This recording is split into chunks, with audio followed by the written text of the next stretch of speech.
Ako nga pala si Police Executive Master Sergeant Ramirez Matias ng RMFB 4A 405th Company. Nakalocate po to sa General Lacar, Quezon. Personally po, ang laki po nang naitulong lalo na po ngayon. Yung pang sinasabing wala na po ako sa comfort zone ko ngayon kasi po ang layo na po ng assignment ko. Ang laking tulong po sa akin, kumbaga sa iba, magbabago yung nagiging consistent yung aking pag-iisip, mindset. Lalo na napalayo na ako lagi sa pamilya. Dati po, layo silang kasama, after work, kasama.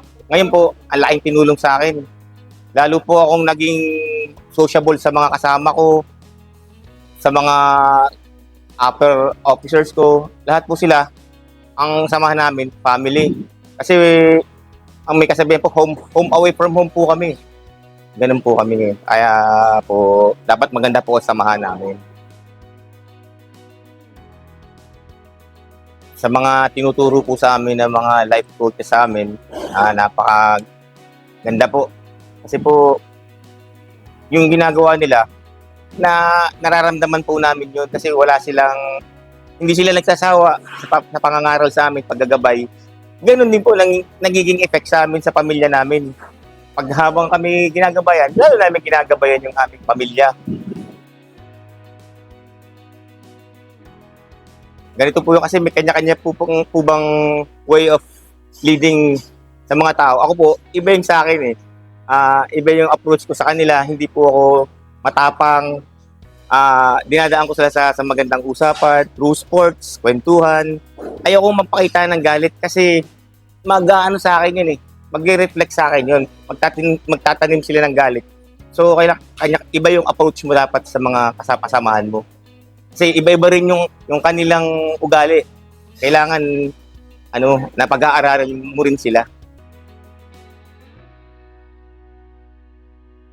May kasabihan po eh, mas masaya yung feeling na nagbibigay ka kaysa ikaw ang tumatanggap. Kung anong kaya kong i-share, na-share ko through things, through financial, kung anong kahit kaya kong i-share, sinashare ko sa mga kasamahan ko.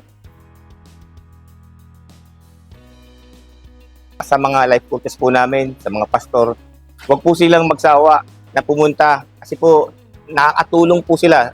Although ako po talaga Catholic po ako. Pero hindi ko po dinidiscriminate yung magkaiba kami ng paniniwala na belief. Iisa lang po yung aming paniniwala para maitungo sa mga tao, sa Panginoon, para iisa lang po yung aming goal yun. Patuloy po tayong suportahan ang ating mga life coaches. Huwag kayong magsawang i-give up ang inyong sarili sa Panginoon kasi the more na pumupunta sila sa atin, the more na tayo nagiging close through sa Panginoon at sa community. Ako nga pala si Police Executive Master Sergeant Ramirez Matias ng Regional Mobile Force Calabarzon 4A 405th Company CESPO ng General Quezon, and I am my brother's keepers. Don't forget.